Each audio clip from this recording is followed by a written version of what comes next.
everyone, it's Miriam with a Y. Let's make a shimmery Petri. Shimmery and sparkly. And I think the best inks for that are the metallic and glitter alcohol inks from MARABU. I'm going for a rainbow look, so I've pulled out these 5 metallics, so violet, blue, green, yellow, and pink. And to fill out the rainbow, I've pulled out gentian and cherry red, which are non-metallics. These are just standard colors. For the extra sparkle aspect of this, I've pulled out one of the glitter inks, so in this case, pink, green, gold, but I think almost any of the glitter inks could work. And my white, so my dropping ink, will be Piñata Blanco Blanco.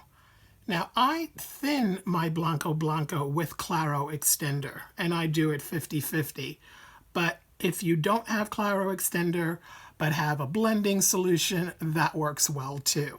Like I've often made a dropping white with Blanco Blanco and Keelty blending solution, for example. So as long as you are using something that has the alcohol ink quality to it. So not thinning it with just alcohol, but something that's got the true alcohol ink base like Claro Extender does. Alrighty, now my resin will be clear cast 70-50, and the mold that I'll use is this fun one with a faceted edge. Okay, let's do this and see what we get. I've mixed up just under 100 milliliters of resin. I let it sit for a few minutes to degas and release as many bubbles as possible on its own. And then I poured roughly 70 milliliters into the mold. By the way, I've set my mold on a piece of paper. That's to make it easy for me to turn the mold as I want to maybe check for bubbles or see how the pattern is developing on another side, that sort of thing. It's kind of like having a turntable, but more portable. I then poured myself about 10 milliliters of resin into a little cup, and I'm turning that into white resin by mixing in white alcohol ink. Now, I rarely measure or count drops. For me, it's more of an eyeballing kind of thing. I'm kind of the same way in the kitchen. I'm not so much a teaspoon of this. It's more like a pinch of this or a dab of that. My goal here is clearly a white resin, but not fully opaque. Think a bit whiter than skim milk, but try various degrees of opacity in your studio. You might like effects with fully opaque white resin, or you might prefer a more translucent look. Each has its own kind of beauty to it, so try both, or variations to see what works best for you. So like you saw, I started out with a ring of white resin that I poured in and then stirred in. And we'll see what that does. Then a round of color. You'll see that precision is not my goal here at all. I just want to get all the colors down. I used the very blue gentian and cherry red to transition the 5 metallics where necessary. This now is followed by one quick round of my thinned white alcohol ink. Remember, I have in that little bottle, I have 50% Piñata Blanco Blanco to 50% Claro Extender, or any blending solution. So I'm going to call what I have in this little bottle the thinned alcohol ink. I'll call that blending white. And then I added more color, and then more blending white. I like using blending white because it minimizes the chances of getting, those white blobs that can crash to the other side. Thinning the white this way makes it less dense than straight Blanco Blanco, so it sinks more gently and it's less of a kind of direct hit from the top straight down. It kind of floats in little softer waves, and it gives me a gauzier look, which I really appreciate. Now let's throw in some glitter ink now. I love, love, love watching it dance in resin. I like watching a lot of things happen during the making of a Petri, but the glitter is particularly fun. And time to fill in the center with more color too.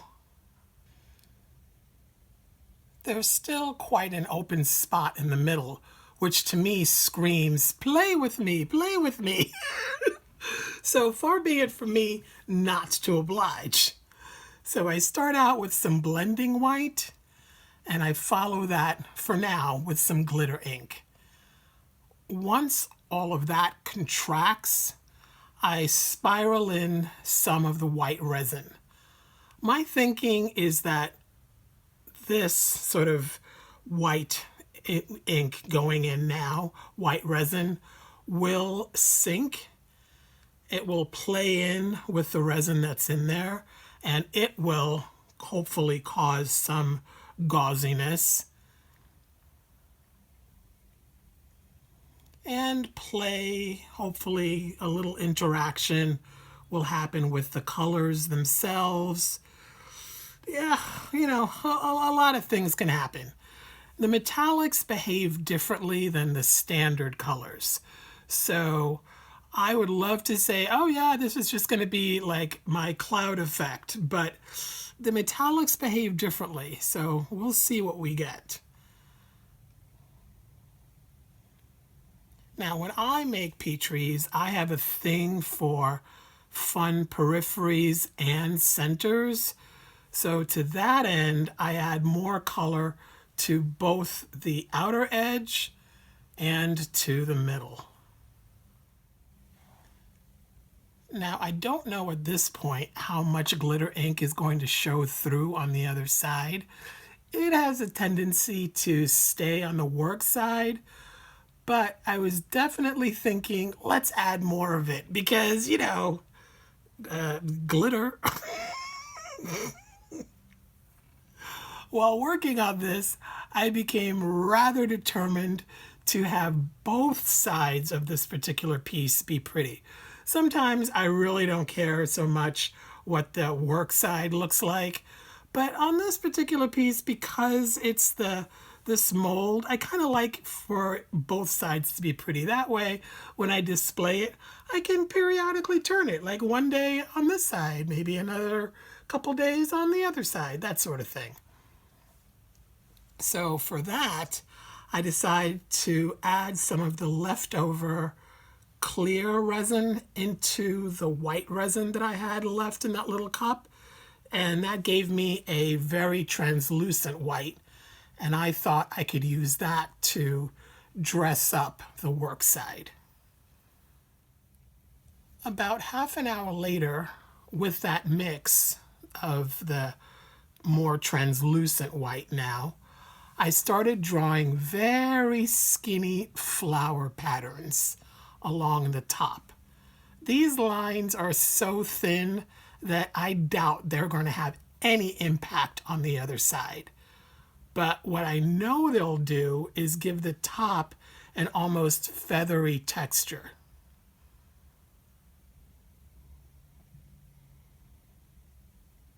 Next, I used the now pretty thick leftover clear resin and poured it in circles around the outer edge. So you can see how thick it is going down. That's because it's been sitting in the cup for quite a while now. Pouring thick enough lines will definitely cause those circles to sink almost to the bottom. So my hope is that they'll take some glitter down with them, or at least give us a really soft, gauzy look. I then saved the last of the thickened clear resin that's left over and used that to draw more flower patterns on top. And again, really thin lines. And all of that is to create more of a texture on the top or the work side. Again, I'm doubting these thin lines will sink too far, if at all. And they shouldn't have any impact on the reverse side. But I can immediately see their impact on this visible side. Now you can see as I'm pouring these lines how far along in the curing process the resin is. It's almost like ropes that it catches the resin in the mold and I can almost tug on it. This tells me that what's down in the mold is pretty much locked. It's not going to change much from what I see. So whatever I create on the top now is pretty much what's going to stay, because there's no more movement in this resin. Now, as much as I liked the effect of the thin lines, I had one last twist. Excuse the pun. It's a bit of a signature of mine in lots of Petris. I like to kind of make a spiral in the center. So with a stick, I decided to make a very quick mini spiral right in the middle, right smack dab in the middle. And I love what that did to the taffy-like resin that we've got now. All those little lines that got poured in before kind of got concentrated in the center by the spiral. And it gave the very middle a real pretty point of interest, at least I think. So all that remains now is the nerve-wracking 24-hour wait to see how this all turned out. Okay, so start guessing what the other side might bring. And tell me in the comments if your guesses were right.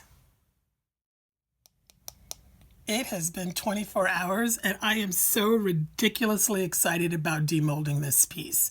Okay, before I start, I'm kind of curious, do any of you see like a bird type experience here? Like I see what I'm going to call like a water phoenix, which is kind of like an oxymoron. Because a phoenix kind of has a fiery thing, you know, usually attached to it. So a water phoenix, but it doesn't kind of make sense. But that's the shape that I'm kind of seeing here. And then this would be the head, and then the beak would be here. And then this here would be like feathers, sort of plumage at the crown of the bird. But anyway, that's kind of what I see like from a distance. But when you look at it close up, you really can see the shimmer of the metallic inks, particularly here. You can really see what's going on with what they call blue. To me, this is more like turquoise, which is why I add gentian to make up the blue here. And then you can see it in the green and then in the magenta. Oh, I just love it. Love it, love it, love it. And here, these furrows that you kind of can see, that was when I poured the clear at the end and I made a few circles on the periphery and they were really thick. So given how thick that resin, those bands were, and the fact that it was really very, very far along in the curing process resin, it really sank nicely. So hopefully it took some glitter down with it that we'll get to see on the other side. Because for the most part, the glitter likes to stay on the top, which I don't mind, especially if I'm after a pretty top side. So I'm already pleased with this. So anything that we get that's pretty on the other side will be bonus to me. Alrighty, let's start demolding this puppy.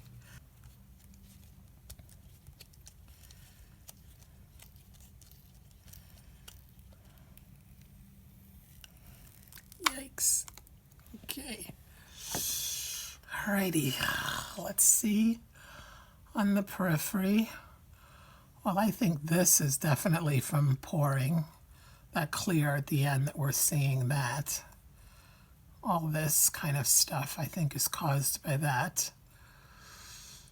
And then, let's see, yeah, we can see through it here. We've got some clear going on along the edge, which is totally okay. And now for the other side. Dum, dum, dum. Ooh, ooh, ooh, ooh. Oh my gosh, look at that. Oh my gosh. This is like, oh my gosh, I can't even. Oh my gosh, it's so pretty, I can't even. Oh, look at all the soft gauziness going on here. Oh, look at that center. Oh, seriously. Could this be prettier? Oh my gosh. I love these inks in resin. I really do. One of the joys of the MARABU inks in resin is that they don't form a film on the top. Like some inks, you know, kind of do, like I sometimes have to struggle with. So I love inks that just blend in really easily into resin, and MARABU inks really do that. So, you definitely see glitter here for sure. That is so clear. I am so pleased with this. And as expected, there are no white blobs. So using the thinned down Piñata Blanco tends to save me from any white blobs. So this is not an exceptionally thick Petri, but it's not super thin either. But I won't have any repair work to do because not a single white blob crashed to the other side. This is definitely one of my favorite resin outcomes. It's got color, a sense of movement, soft, ethereal, wispy effects, and it's got sparkle. I mean, seriously, angels are singing. Do you not hear them? I hear angels singing. Tell me in the comments what you think. Do you hear the angels? I'm super curious. I hope you'll have fun with these inks in your resin pieces.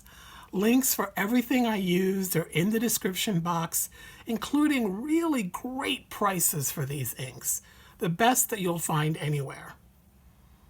May the resin and inks be kind to you in everything that you make. Go let your creative nature shine and continue staying safe. See you soon. Bye now.